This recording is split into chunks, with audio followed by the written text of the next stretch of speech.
Hello, this is the Bible History School. This is the 61st session of Revelation and World History. At our Bible History School, we are serializing Revelation and World History in 12 chapters. As of last time, we have completed lectures from chapter 1 to chapter 8. This video is a collection of the entire video from chapter 8, sections 1 to 3 of Revelation and World History. Provided by the Bible History School. If you subscribe and set up notifications, you can continue listening to the lecture, Revelation and World History.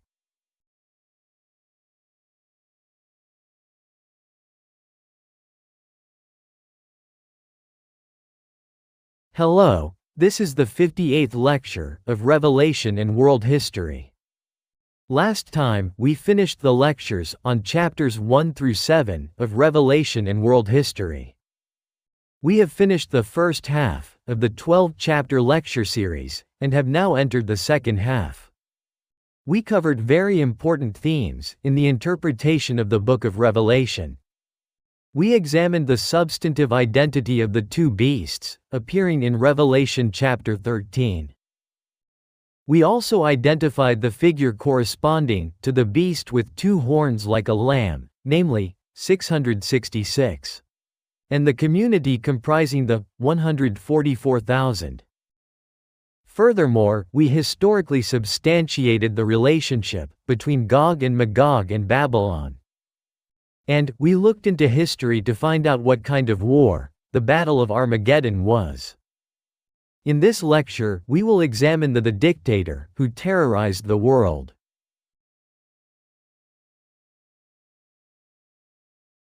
Revelation and World History, Chapter 8. The Star That Fell from Heaven. Section 1, The Dictator Who Scared the World. Let's examine the text of Isaiah chapter 14. You shall compose this song concerning the king of Babylon, saying, how has the oppressor ceased, and how has the city of violence been destroyed? The Lord has broken the rod of the wicked, and the scepter of the ruler. They were furious and attacked many nations, and there was no one to stop their oppression. The Sheol below was stirred up because of you, and welcomed your coming. They will all say to you, have you also become weak like us? Your glory has fallen into Sheol. Maggots are spread beneath you, and worms have covered you. How you have fallen from heaven, O morning star, son of the dawn. How you have been cut down to the earth, you who laid low the nations. You said in your heart, I will ascend to heaven. I will raise my throne above the stars of God. I will sit on the mount of assembly in the far north. I will ascend above the highest clouds. I will become like the Most High. But now, you shall be cast down to Sheol, the very bottom of the pit. And he who sees you shall look upon you intently, and examine you closely. Saying, is not this the man who shook the earth and terrified the nations? He who made the world desolate and destroyed cities? And who did not release his captives home? All the kings of the nations sleep in glory in their own houses. But you have been cast out of your own grave, like a trampled corpse. Because you have ruined your land and killed your people, you shall not be buried with them. The descendants of those who do evil shall never be named. Isaiah chapter 14 verses 4 to 20.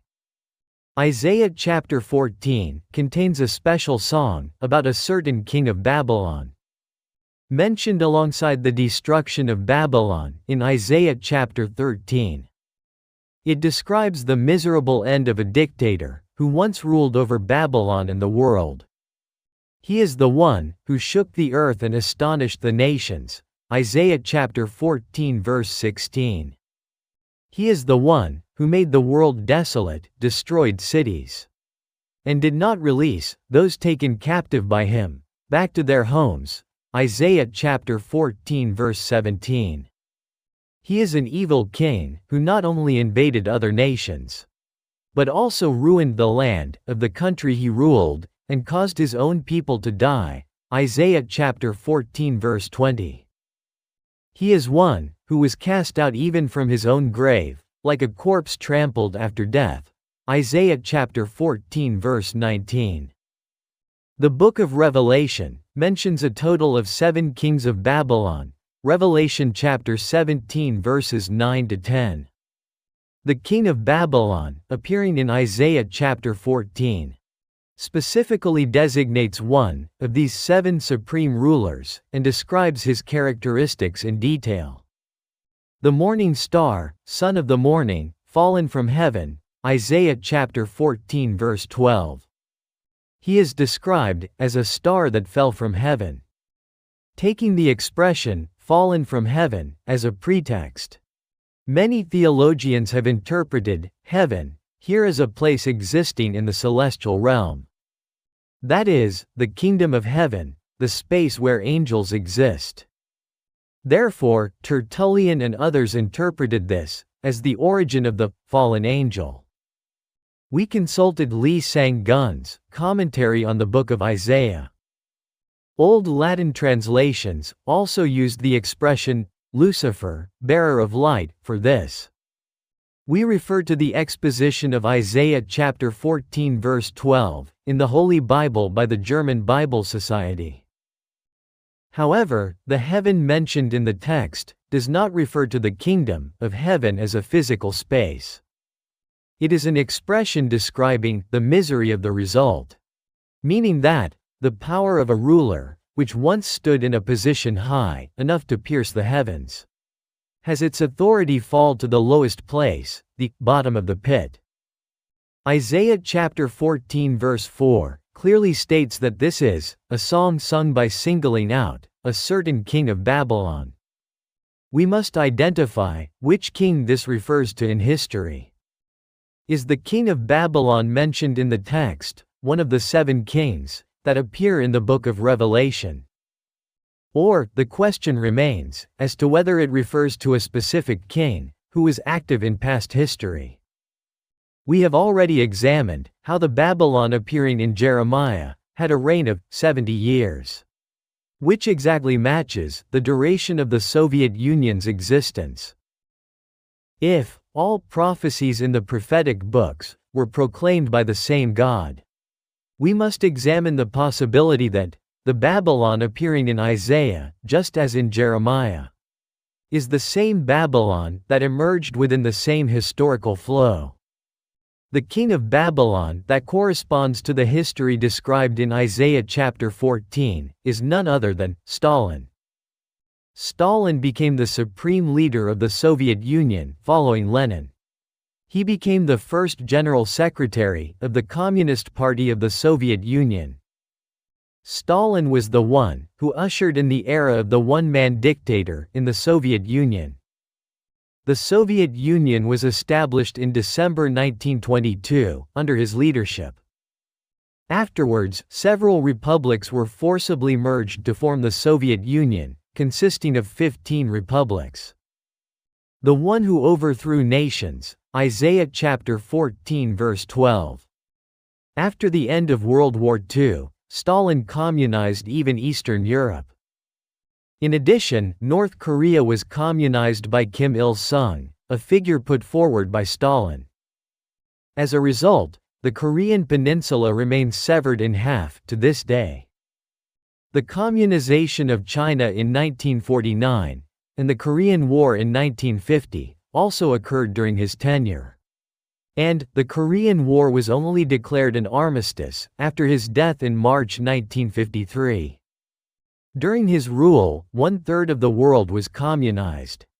And, he plunged the world into a state of confrontation under the Cold War system. The one who did not release the captives home, Isaiah chapter 14 verse 17.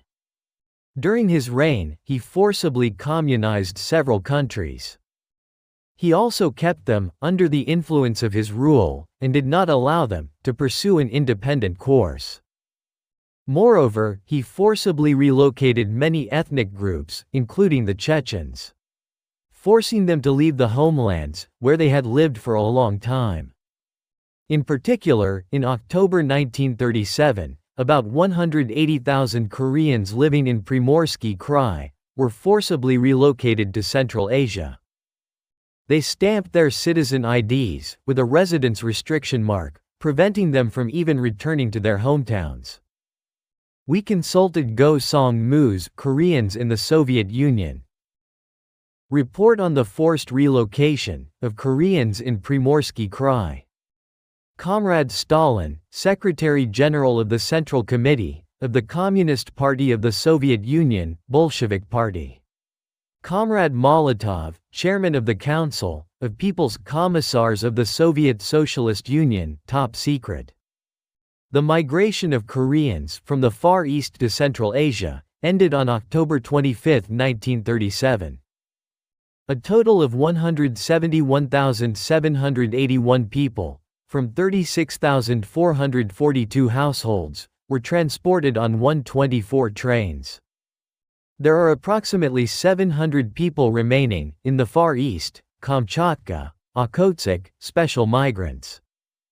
They will be relocated by prefabricated transport trains around November 1 of this year. The Koreans were divided and sent to the Uzbek Soviet Socialist Republic, 16,272 households, 76,525 people. And, to the Kazakh Soviet Socialist Republic, 20,170 households, 95,256 people.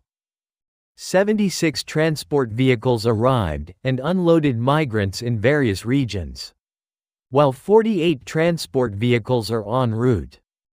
The Kazakh Soviet Socialist Republic dispersed migrants and adjusted production sectors. Also, the business situation in the Uzbek Soviet Socialist Republic is not very satisfactory. Migrants arriving later are at risk of falling into a completely difficult situation. Chairman of the State Security Committee, Vladimir Fyodorovich Yezhov. We consulted Yevgenyevich Kim's forced migration of Koreans under the Stalinist regime. The Koreans who were taken to Central Asia are still living there to this day. The reality is that they have not been able to return to their hometowns even to this day, since the dissolution of the Soviet Union. Those who ruined their own land and killed their own people, Isaiah chapter 14 verse 20. The leaders who ruined their own country and killed their own people are usually those who started wars.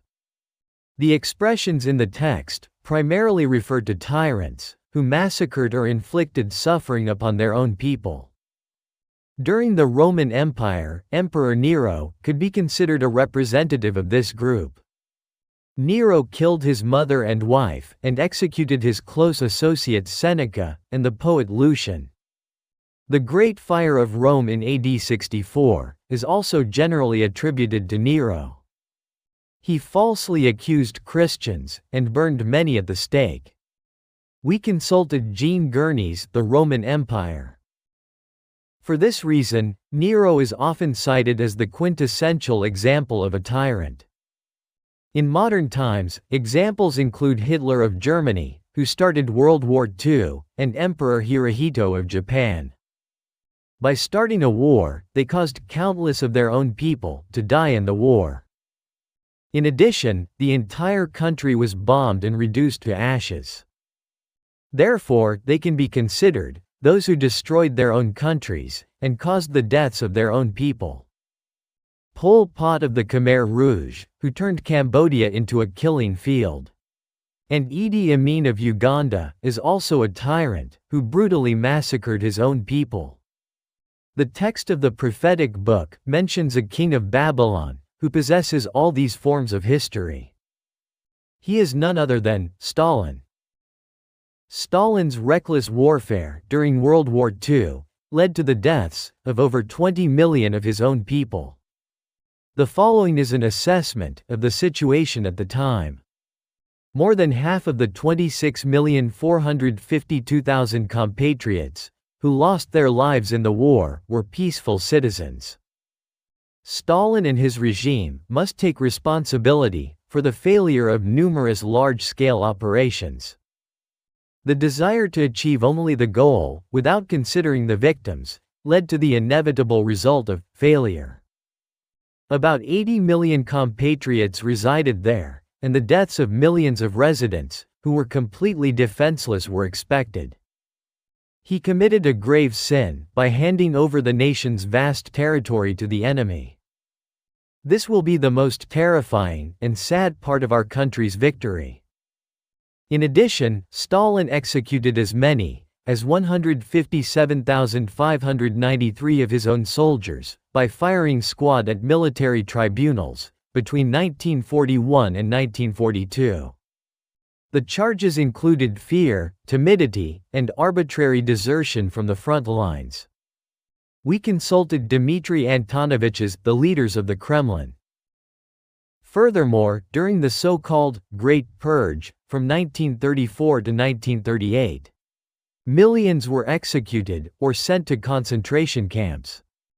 In 1937 alone, between 1,500 and 3,000 people were executed daily in Moscow alone. Some historians estimate that at least 7 million people were executed or slowly perished in the numerous gulags or concentration camps established throughout the Soviet Union.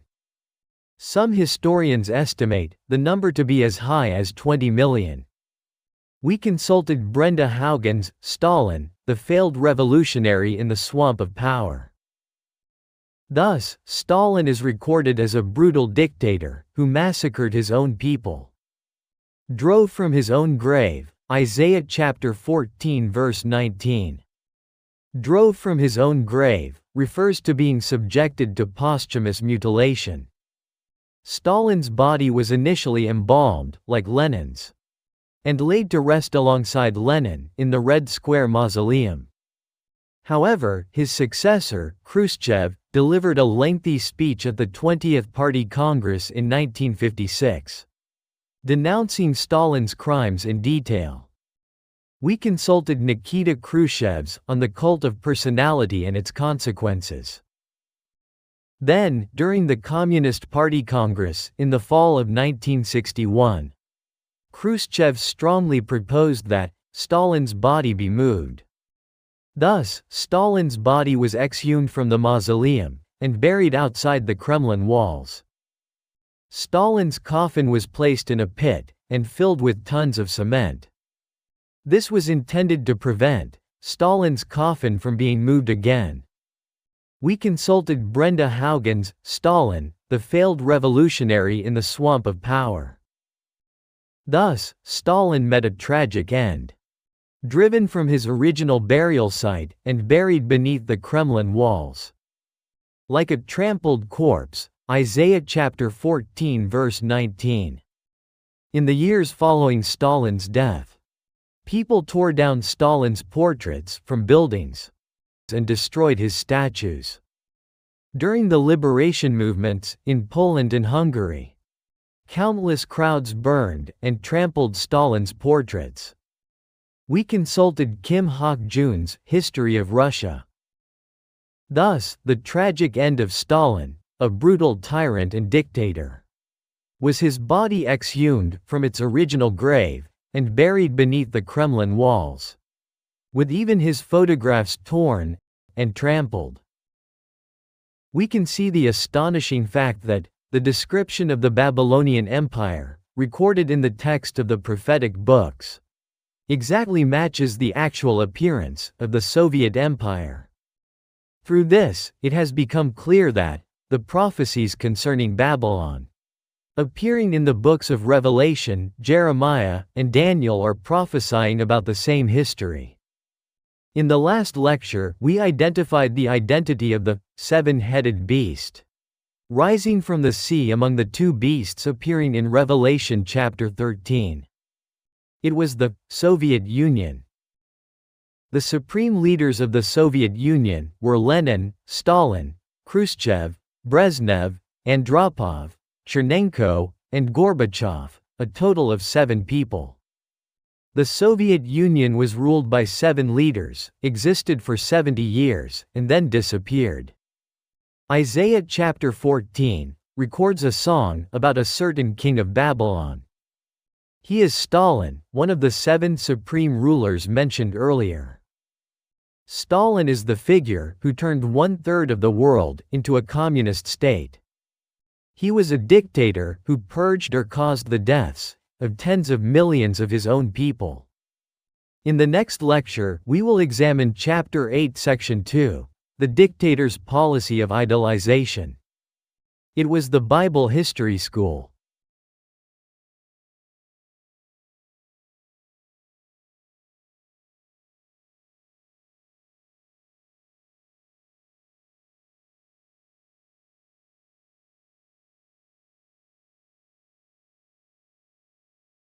Hello, this is the 59th lecture of Revelation and World History.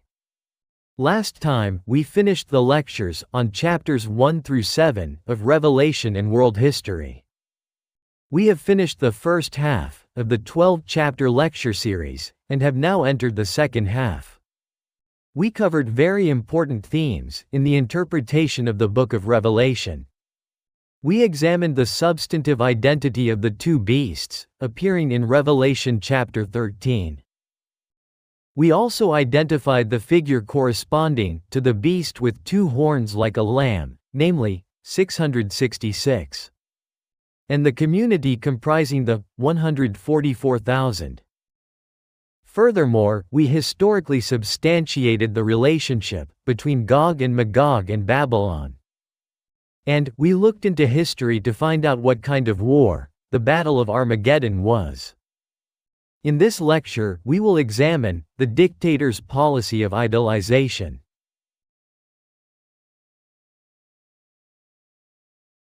Revelation and World History, Chapter 8, Section 2. The dictator's policy of idolatry. Let us look again at the text of Isaiah chapter 14. How you have fallen from heaven, O morning star, son of the dawn! How you have been cut down to the earth, you who laid low the nations! You said in your heart, I will ascend to heaven, I will raise my throne above the stars of God. I shall sit on the mountain of the assembly in the far north. I will ascend above the highest clouds, I will make myself like the Most High. Isaiah chapter 14 verses 12 to 14. Roman emperors called themselves gods, and considered themselves the most honorable ones in the world. Likewise, Stalin also idolized himself. When Stalin was young, he was once a seminary student. He may have wanted to sit in God's place, while denying the existence of God after seizing power. Stalin advanced the process of self-idolization during the period of the Great Purge, a time of terror.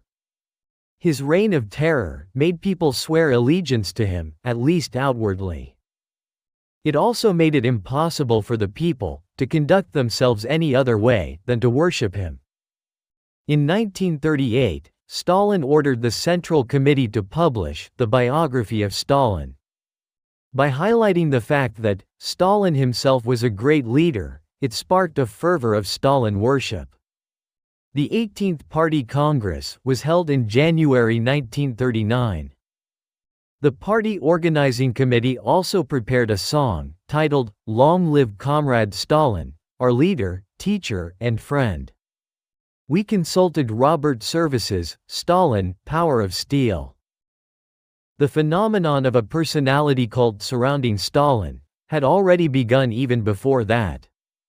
In December 1929, the Soviet Union held massive events to celebrate Stalin's 50th birthday.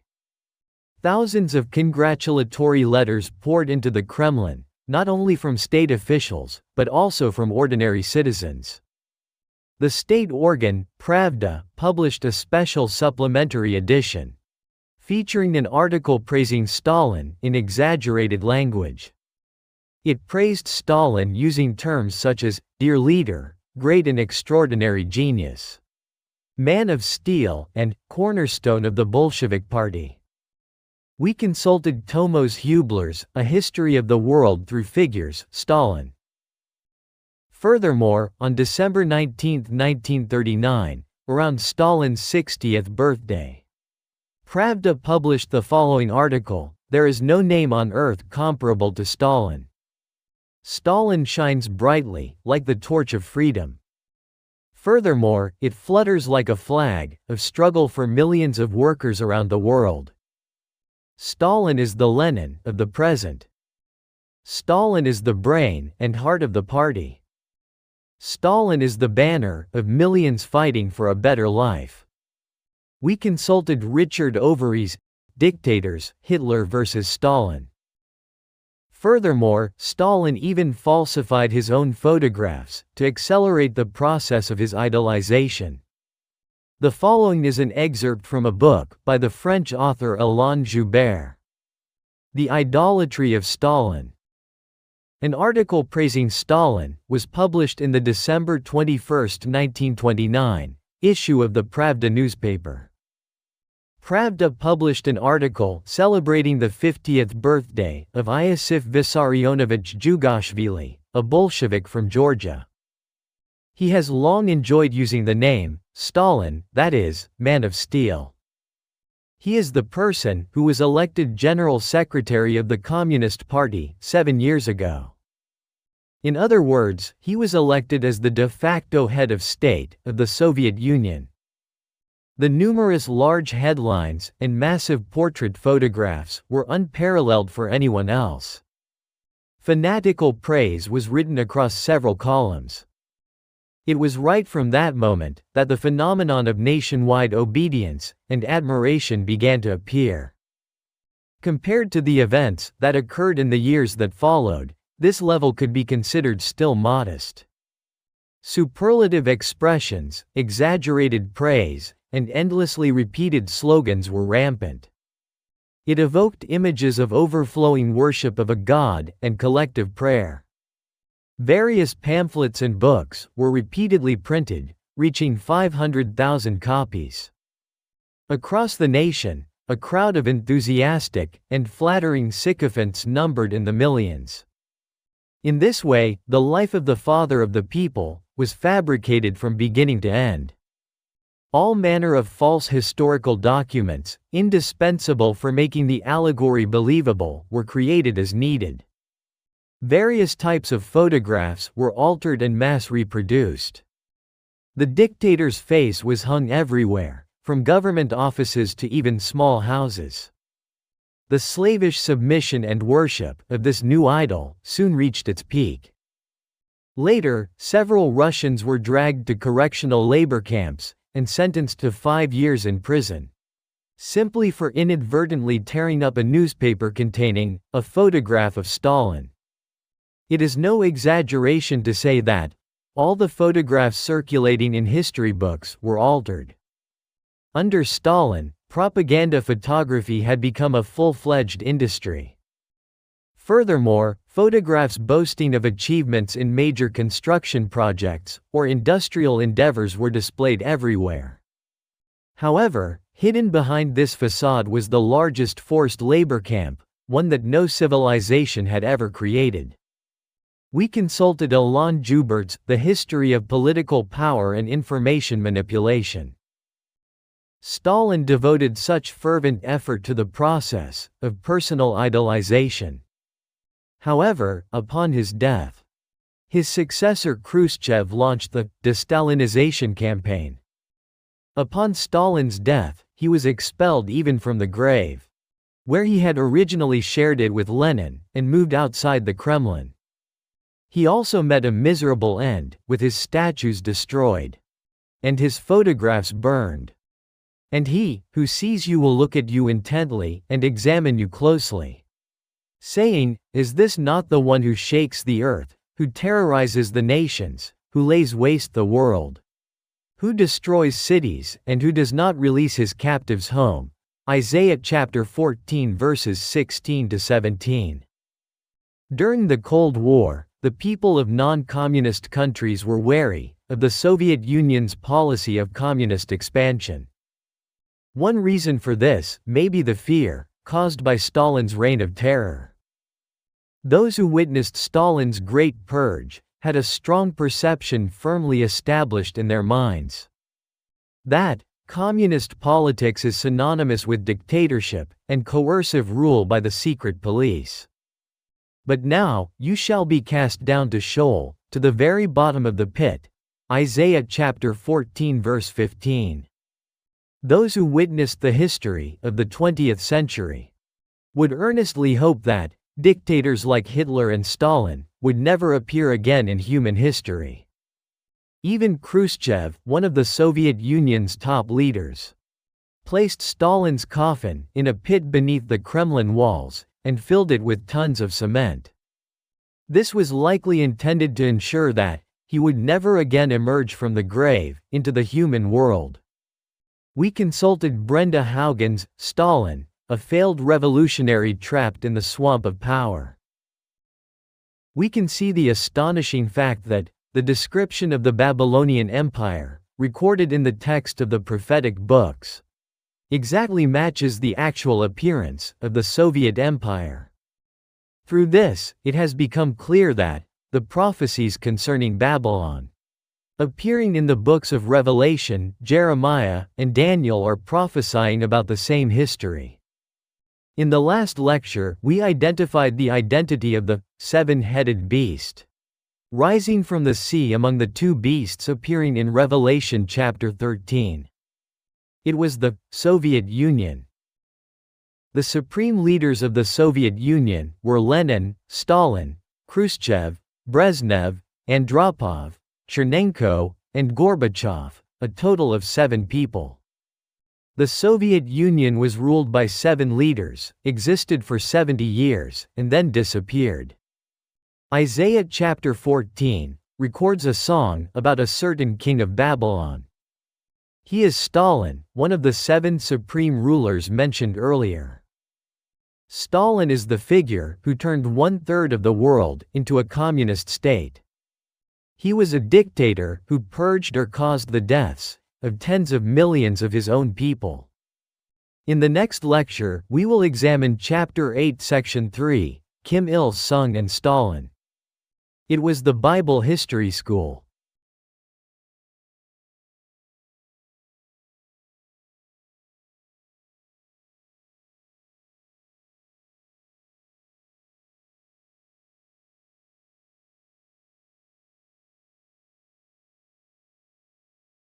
Hello, this is the 60th lecture of Revelation and World History.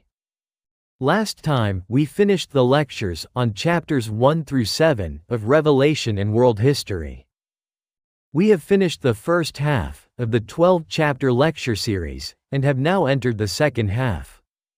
We covered very important themes in the interpretation of the book of Revelation. We examined the substantive identity of the 2 beasts appearing in Revelation chapter 13. We also identified the figure corresponding to the beast with 2 horns like a lamb, namely, 666. And the community comprising the 144,000. Furthermore, we historically substantiated the relationship between Gog and Magog and Babylon. And we looked into history to find out what kind of war the Battle of Armageddon was. In this lecture, we will examine the Kim Il-sung and Stalin.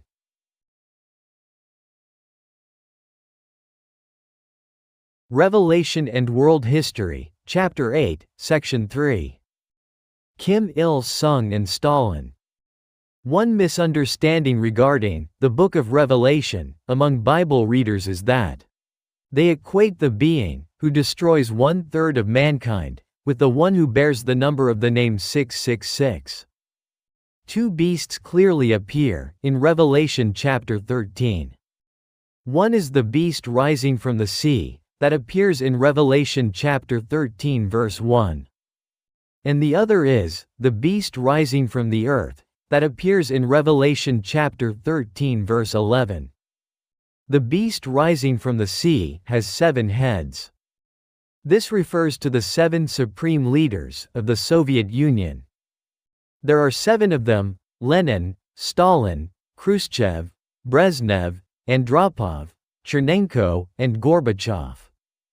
In other words, the beast rising from the sea is Babylon, which appears throughout the entire book of prophecy.